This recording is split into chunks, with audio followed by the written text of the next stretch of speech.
The video I will share is from the uploader Sir Creeps. The video, whether they have truth or not. You are the one who will judge what you have seen and what you have been touched by in the videos. Salamat po.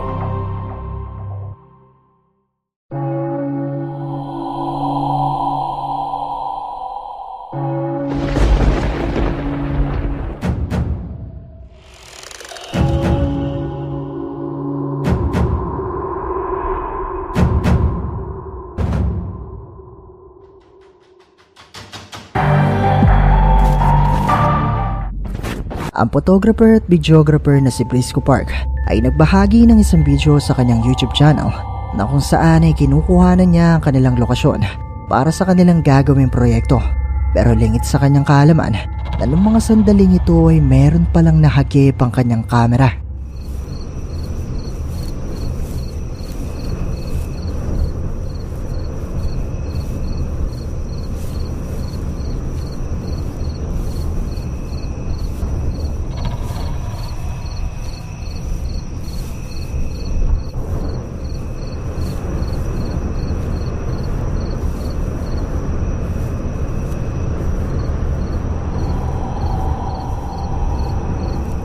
Nakita mo ba? Habang iniikot ni Brisco ang paligid ng bahay at mapadaan siya sa bahaging ito, nahagip ng kanyang kamera ang tila isang itim na figura o anino na nagmamasid sa kanya mula sa loob ng abandonadong bahay.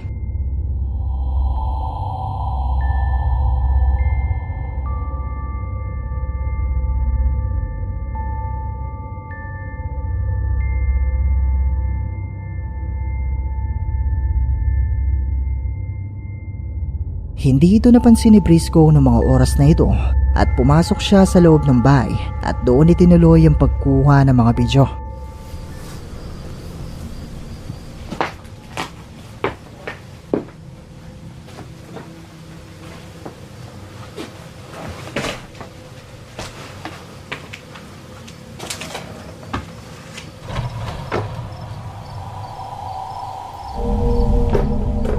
Tatanungin kita ulit. Nakita mo ba? Mula sa bintanang ito makikita ang paglitaw ng tila pares ng umiilaw na mga mata na sandaling napatitig sa kanya at agad ding umalis.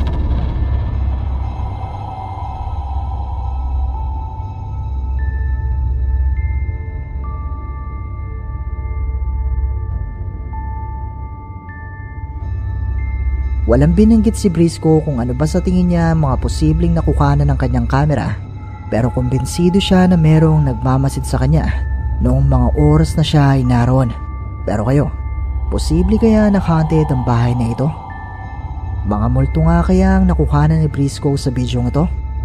Kayo, ano sa tingin nyo?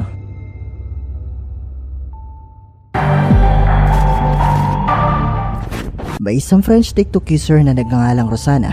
Ang kamakailan lang ay nagbahagi ng ilang kakaibang video sa kanyang TikTok account tungkol sa kanyang mga nakapangingilabot na karanasan sa loob mismo ng kanilang bagong biling tahanan.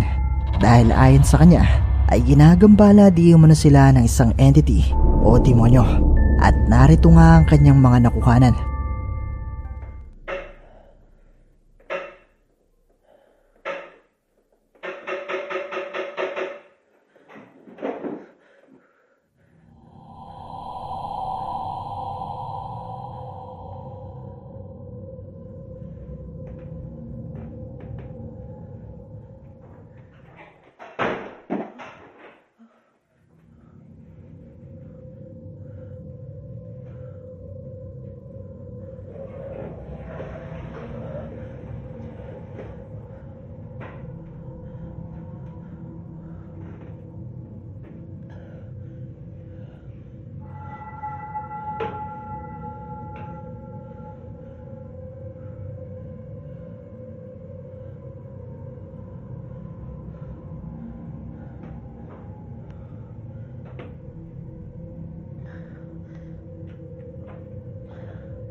Nag-umpisang may dokumento ni Rosana ang mga kakaibang tunog at kusang paggalaw ng mga gamit sa loob ng kanyang bahay. Gayong wala namang ibang taong naroon bukod sa kanya.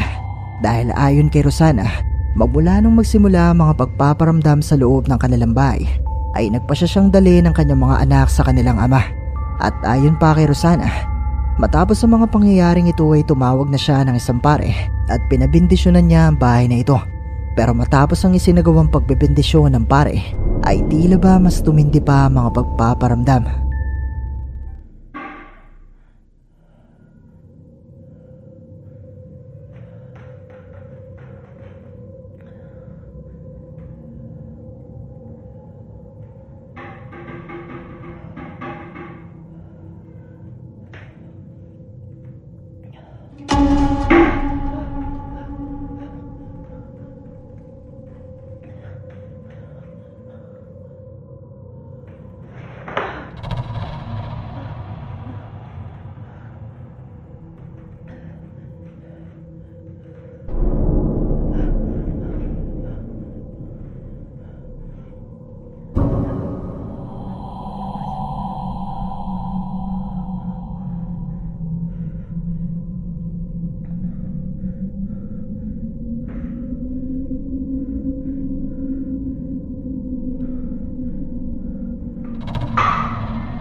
Ça marche pas. Ça marche.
Mula sa mga sumunod na video, makikitang tila mas naging aktibo at mas tumindi pa ang mga pagpaparamdam matapos ang isinagawang pagbebendisyon ng isang pare, dahil nagumpisa na rin siyang makarinig ng mga boses.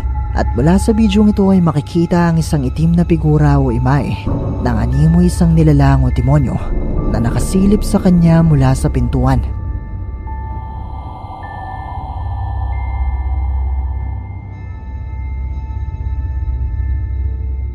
Kapansin-pansin din na sa dulo ng bidyong ito ay tila natigilan si Rosana, na ayon sa kanya ay hindi na di umano niya alam, pero ilang oras na naiwanang nagre-record ang kanyang camera. At di pa siya nagtatapos, dahil isang gabi ng September ay meron pang nakuhanan si Rosana na mas nakapangingilabot.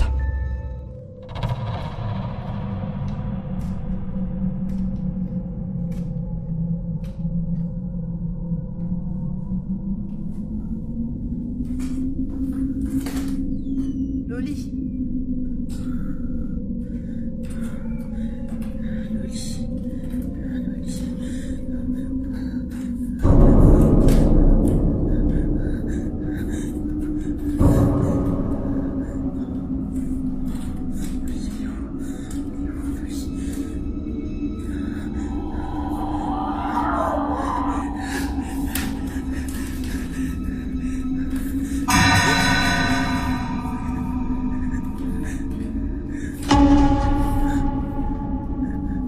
Laisse-moi.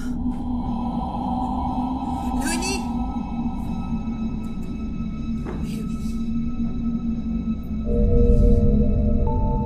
Nakuhanan ni Rosana ang kusang pagbubukas-sara ng kanilang pintuan, at sa kanyang pagsilip sa pasilyo ay nakita niya mula rito ang isang itim na figura na makikitang lumapit sa kanya at humarang sa kanilang pintuan.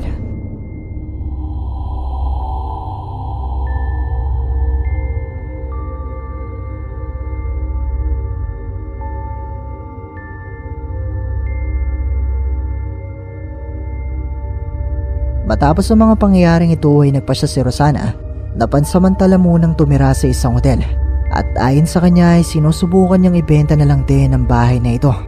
Pero totoo nga kaya mga nakuhanan ni Rosana sa bidyong ito? May isang entity o demonyo nga kaya na gumagambala sa nabili niyang bahay? Kayo, ano sa palagay niyo?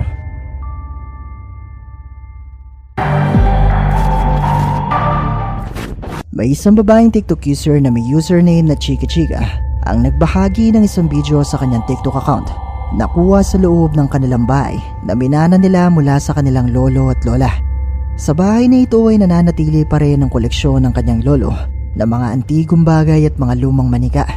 At isa nga sa mga manikang ito ay napansin niya di umano na gumalaw, kung kaya naman naisipan niyang mag-video nung araw na ito at subukan kung muli bang gagalaw ang manika. This thing just moved.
The door just moved.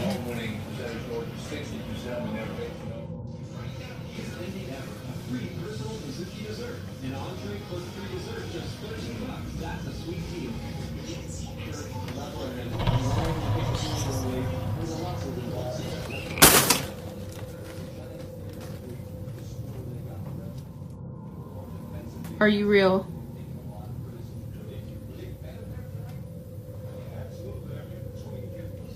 You can do it again.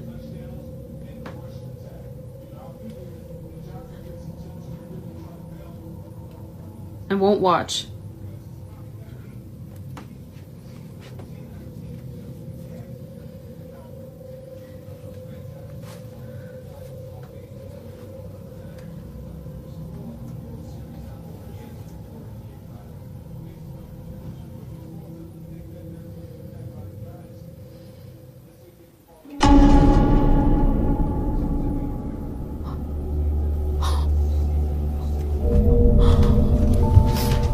Nang lumabas si Chiki Chika sa kwarto kung nasaan ang manika, ay makikitang unti-unting sumara ang pintuan.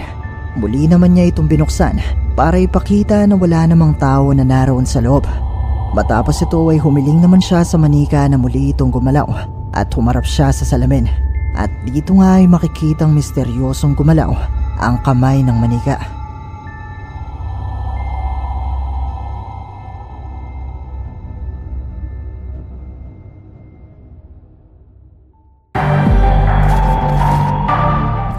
Ang ghost hunter na si Franco na may-ari ng YouTube channel na Franco TV ay binisita ang isang abandonadong asylum na malapit sa isang sementeryo na madalas niyang pinupuntahan. Sinasabing sa asylum na ito ay marami mga pasyente ang pumanaw na magpasa hanggang ngayon ay nagmumulto pa rin sa mga gusali ng asylum na ito. At sinubukan nga mag-imbestiga ni Franco kasama ang asong si Chocolate para alamin kung totoo nga bang ito ay haunted.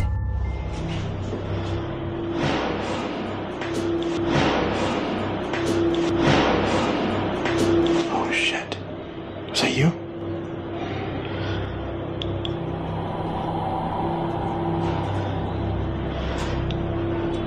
I just heard a loud bang right outside. Look at this.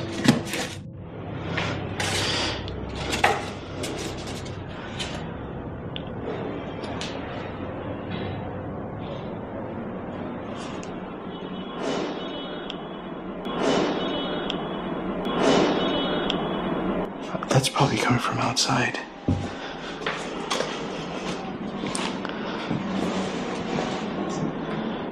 You hear that?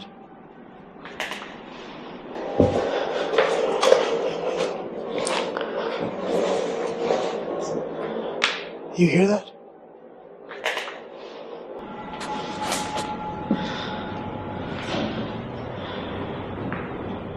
So at this point now I'm gonna head a little bit further out of this area. There's way too many noises coming out. Come on, Chocolate. That was right in front of me.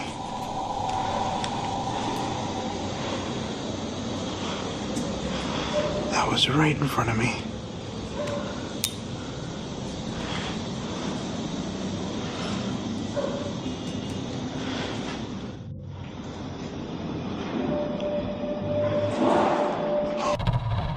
Alright, I'm gonna get out of this area. What is this called? Sala de Terapia Fisicia. Therapy. It looks like somebody's medication. Alright, so I'm gonna shut this place up here. I definitely heard what sounded like something hitting the window. Listen to that. It's like the windows are shaking. Look at the window.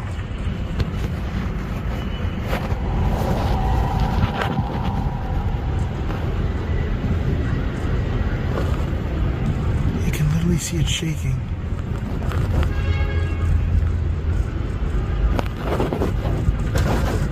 Ooh, that was bigger.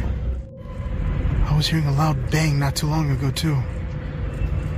But there's barely any wind for that to be that powerful. Let me see if I can see what's going on the inside here. Now I have a way in. And the first one inside was, of course, the dog. Oh, this is creepy.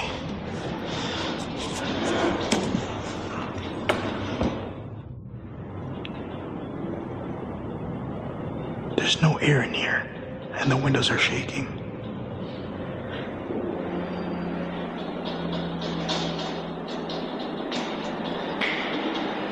You hear it?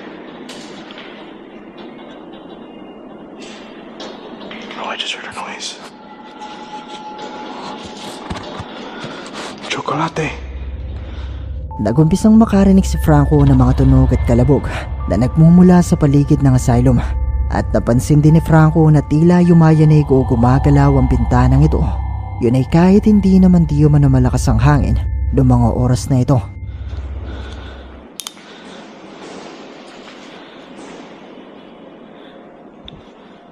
Yeah, this.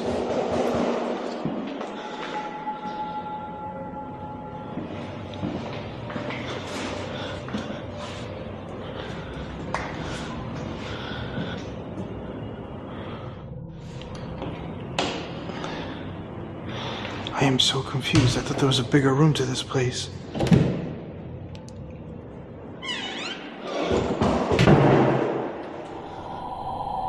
Chocolate.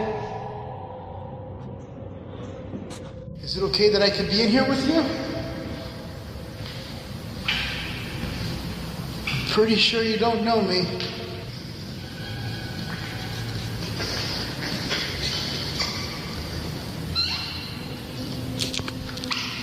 Oh shit.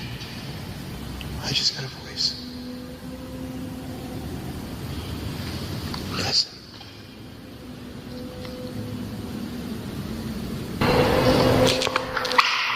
Oh shit. I just got a voice. Listen.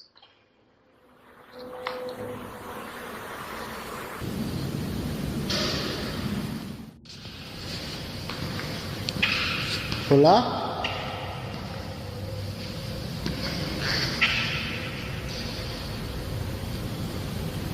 Okay, I'm gonna switch so you guys can see.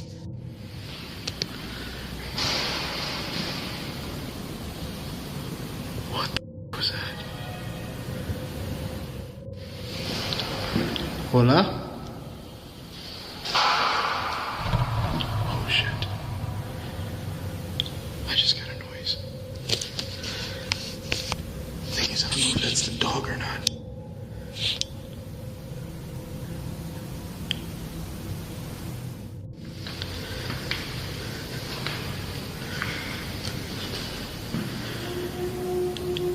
You hear that?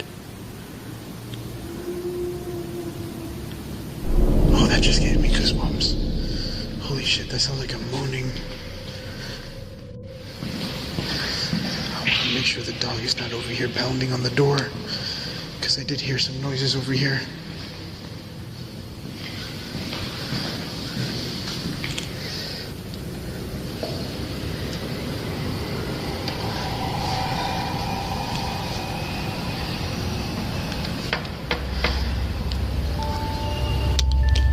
Pumasok si Franco sa loob ng isang gusali ng asylum at dito ay muli siyang nakarinig ng mga tunog at boses ng isang babae na animoy umiiyak o humihimik. Sinubukang sundan ni Franco kung saan nagmumula ang mga tunog at boses na naririnig niya, pero wala naman siyang nakikitang kahit na ano o kahit na sino. Right over here in the window. Look. Oh, what the is that?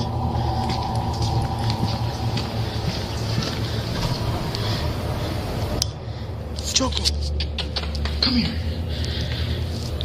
You saw that?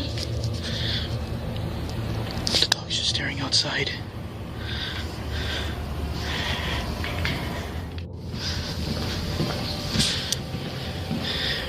Looked like something was touching the curtains. Come here, Choco.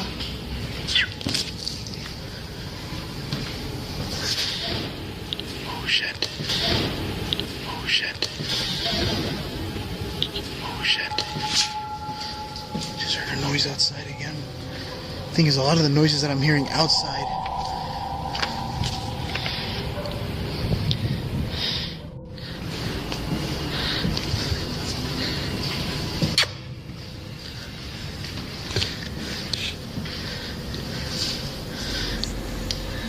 That's a cute dog.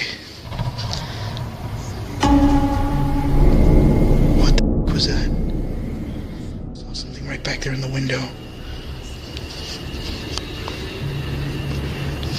Hold on.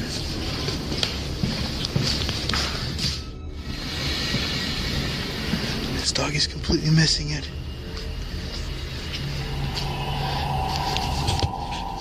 I literally just saw something right here in the window.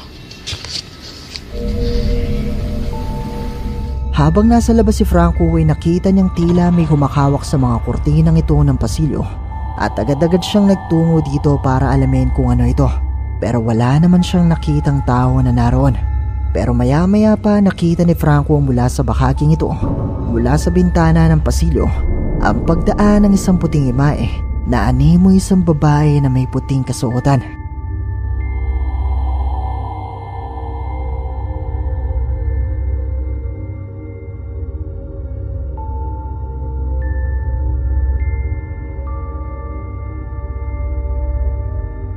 Sinubukan pang silipin ni Franco ang pasilyo pero katulad lang kanina, wala namang tao na naroon.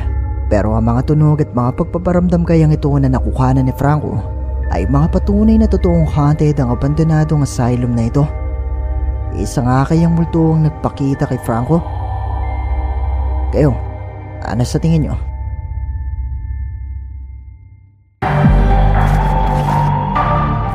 Sa bidyong ito ay magpapakita naman ako ng 3 litrato na ipinadala naman sa atin ng isa sa ating mga viewers sa Jake Finn. Ayon sa kanya ay kumakalat ngayon ang mga litratong ito sa internet na kuha ng isang lalaki sa Thailand. Isang gabi habang siya ay nagmamaneo at mapadaan sa isang kalsada na kung saan ay kinalabutan di umano siya sa kanyang nakita.